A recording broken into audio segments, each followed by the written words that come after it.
धर्म गुरु कहने वाले रामभद्राचार्य महाराज जो हैं, जी जी। वो अभी कुछ ही टिप्पणी किए हैं कि वो हिंदी और संस्कृत वाले चीजों पे, वो प्रेमानंद महाराज जी पे जी जा इसमें है। तो सुनते हैं नहीं। संस्कृत हमारी देववाणी है कि हमारे गीता में क्या लिखा है, भागवत में क्या लिखा है, वाल्मीकि रामायण में क्या लिखा है। यानी जो शंकराचार्य भगवान है, वो साक्षात शंकर के रूप है। जिस दिन राधा रानी चाहेंगे उस दिन चले जाएंगे वहां से, वो तो माँ भगवती की शरण में रह रहे क्योंकि हैं। प्रेमानंद महाराज जी के पास ऐसा कोई धर्म नहीं है जी। कि उनके पास वो हो, सिख हो, ईसाई हो हाँ, या उनके मुस्लिम हो या कोई सा भी है, उनके उनके पास सबके लिए लिए बराबर है। उनके राजनीतिक लोग हैं तो राजनीतिक स्तर से उसको लेके चलते हैं। क्योंकि आज के टाइम में सबसे ज्यादा चल रहा है कि वो हिंदू है तो वो ये है, वो मुस्लिम है तो उसने हिंदू नहीं बनाया, ना उसने मुसलमान बनाया, उसने सिर्फ मनुष्य बनाया। जीवन उसने मनुष्य का दिया कि ये व्यक्ति, पर जब सबसे पुराना ग्रंथ है, जब सबसे पुराना शास्त्र है, वो सिर्फ सनातन धर्म ही है। नमस्कार, मेरा नाम आचार्य रजनीश तिवारी, नक्षत्र ज्योतिष समाधान केंद्र में आपका स्वागत है। आज हम चर्चा करेंगे कुछ धर्म के पहलुओं पर, जिनके माध्यम से जानेंगे कि धर्म क्या है। और परम पूज्य स्वामी प्रेमानंद जी महाराज के ऊपर जो विशेष इस समय सब पूरी मीडिया और पूरा सोशल मीडिया उनके ऊपर एकदम पीछे ही पड़ गया है, तो उस विषय में हम थोड़ा सा चर्चा करेंगे। हमारे साथ हैं हमारे भाई, तो इनका एक कुछ सवाल था, उस सवाल लेकर आए हमारे पास कि आप गुरुजी उसमें कुछ अपना मत और अपना राय दीजिए। तो आज हम इस पॉडकास्ट के माध्यम से, वीडियो के माध्यम से जानेंगे। जी भाई। आचार्य जी, जी आपसे कुछ ही सवाल पूछूंगा जो आज के सोशल में बहुत ज़्यादा ट्रेंड हो रहा जी जी जी और बहुत ज़्यादा विवाद हो रही है उस बात पे। जी धर्म गुरु कहने वाले रामभद्राचार्य महाराज जो हैं, जी जी वो अभी कुछ ही टिप्पणी किए हैं कि वो हिंदी और संस्कृत वाले चीज़ों पे, वो प्रेमानंद महाराज जी पे, जी जी तो जी। उस पे आपका क्या राय है? देखिए, अपनी जगह पर दोनों संत पूजनीय हैं। वो भी धर्मगुरु हैं, तुलसी पीठाधीश्वर हैं राम भद्राचार्य जी, वो भी एक धर्मगुरु हैं अपने उसमें।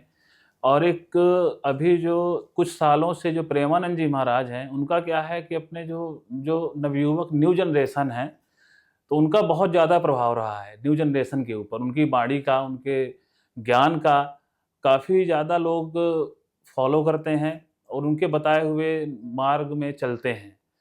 तो उनका जो ज्ञान है, जो उनका वक्तव्य रहता है, तो शास्त्र के विरुद्ध एक भी शब्द उनका अलग नहीं रहता है। सारी, प्रेमानंद महाराज की लिए हाँ बात जी, कर हाँ रहे जी, हैं जी। एकदम सारी चीज़ें उनके शास्त्र के हिसाब से ही बोलते हैं वो। शास्त्र से अलग कुछ भी नहीं बोलते वो। अच्छा, रही ज्ञान की बात, संस्कृत की बात, तो ग्रंथ उन्होंने भी पढ़ा है, उन्होंने भी पढ़ा है। फिर वहाँ पे वो क्या अपना वक्तव्य दे रहे हैं। वहाँ पे कुछ संभाषण या कुछ ऐसी चीज़ नहीं कर रहे हैं कि वो संस्कृत में बोलें उस चीज़ को, है ना? बाकी श्लोक वगैरह तो वो संस्कृत में ही बोलते हैं। उसमें तो कोई क्योंकि ऐसी शुद्धि है नहीं। संस्कृत मानते हैं कि ये वर्ड्स को पंडित जी हो गए, महाराज हो गए, इनको जी, बोलना अनिवार्य है। जी। बट लोग, आज की जो जनता है, वो सब लोग तो ज्यादातर हिंदी में सुनने को हाँ, चाहते हैं, वो देखिए इंग्लिश क्या में तो है, सुनते हैं नहीं। संस्कृत हमारी देववाणी है। वो पहले संस्कृत ही बोली जाती थी, वो देववाणी है। अब उसको क्या हो गया कि बाद में जब चीज़ें चेंज हुई, तो हिंदी आई, हिंदी के साथ इंग्लिश आई। क्योंकि आज के टाइम में देखा जाए तो इंग्लिश कंपलसरी हो गई है। अगर आपको इंग्लिश नहीं आता है तो आपको कुछ नहीं आता है। संस्कृत आपको कितना भी आए उससे कोई फ़र्क नहीं पड़ता है, पर इंग्लिश आपको आना चाहिए। पर वो संस्कृत देववाणी है। और वो जो महाराज जी हैं प्रेमानंद जी महाराज, उनको धर्म का, शास्त्र का बहुत अच्छा ज्ञान है। तो उनको हम ये नहीं कह सकते उनको संस्कृत नहीं आती बोलना। आखिर जब उनको ज्ञान है, जब तो उन्होंने शास्त्र पढ़े होंगे, उस संस्कृत में तो शास्त्र पढ़े होंगे, जब तो व्याख्या करते हैं, हर चीज़ का बताते हैं कि हमारे गीता में क्या लिखा है, भागवत में क्या लिखा है, वाल्मीकि रामायण में क्या लिखा है। तो हम ऐसे नहीं कह सकते उनको संस्कृत का ज्ञान नहीं, संस्कृत का उनको अच्छा ज्ञान है। हाँ, परम पूज्य जो रामभद्राचार्य जी हैं, उनकी थोड़ा-सा कई बार, हमारे संस्कृत में एक कहावत है, अल्प विद्या भयंकरी। जिसके पास थोड़ी विद्या होती है, बहुत भयंकर होती है वो। तो कहीं न कहीं थोड़ा-सा उनका उम्र का भी प्रभाव है। तो बीच में कई बार वो इस तरह की चीज़ें बोल जाते हैं। उन्होंने शंकराचार्य जी भगवान के विषय में ऐसा बोला कि उनको संस्कृत नहीं आती। जबकि शंकराचार्य जी साक्षात शंकर हैं, साक्षात शंकराचार्य। यानी जो शंकराचार्य भगवान है, वो साक्षात शंकर के रूप हैं। तो उनके बारे में तो कोई ऐसा बोल ही नहीं सकता। उनका तो विद्वान है वो। दुनिया भर के विदेशों में, जापान से, जर्मनी से लोग उनके पास आते हैं पूछने के लिए, जब किसी चीज़ में फंस जाते हैं तो। अब उनके भी विषय में वो बोल रहे हैं कि उनको संस्कृत नहीं आती है, तो ऐसा नहीं है, संस्कृत आती है उनको। और फिर जो ज्ञान दे रहे हैं प्रेमानंद जी महाराज, तो सिर्फ वो न्यू जनरेशन जो है उसको विशेष देते हैं वो तो हिंदी में ही देंगे, क्योंकि जो लोगों को समझ में आए, आसानी से उनके पास तक उनकी वाणी पहुंच सके, जिस माध्यम से पहुंचे। तो संस्कृत का तो उनको देखो अच्छा ज्ञान है, ऐसा नहीं है, पर वो ज़्यादातर अपनी जो वाणी अपना वो रखते हैं, वो हिंदी के माध्यम से ही रखते हैं।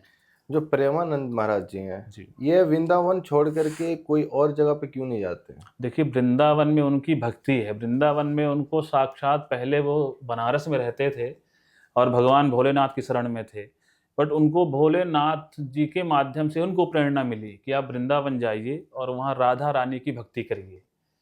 तो इसलिए वो वृंदावन आए और वृंदावन में उनको राधा रानी ने जगह दे दिया, उनको अपना बना लिया घर का, तब वो वहाँ पे रह रहे हैं। जिस दिन राधा रानी चाहेंगे उस दिन चले जाएंगे वहाँ से वो, और जब तक वो नहीं चाहेंगे तब तक उनको कोई नहीं हटा सकता। कोई कहते हैं कि वहाँ पे वो अपना जो क्या बोलते हैं शपथ ले लिए हैं कि वो जी, कभी भी वो वृंदावन छोड़ करके दूसरी जगह पे पैर नहीं रख माँ सकते हैं। भगवती जगत जननी की कृपा है, वो माँ भगवती राधा रानी की कृपा है, और वो सबसे बड़ी सत्ता है, उससे नीचे सब हैं।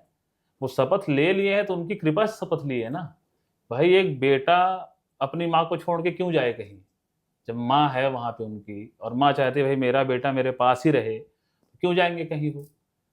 तो माँ भगवती की शरण में रह रहे हैं। क्योंकि प्रेमानंद महाराज जी के पास ऐसा कोई धर्म नहीं है जी, कि उनके पास वो हो, सिख हो, ईसाई हो, हाँ, या मुस्लिम हो, या कोई सा भी है, उनके पास सबके लिए बराबर है। उनके लिए सिर्फ मनुष्य बराबर, मनुष्य है। हर व्यक्ति जो जीव है वो परमात्मा की बनाई हुई शक्ति है, परमात्मा की बनाई हुई चीजें हैं, उनके लिए सब समान है। चाहे वो मनुष्य हो, चाहे वो जीव जंतु हो, कोई भी हो, उनका प्रेम सब में है।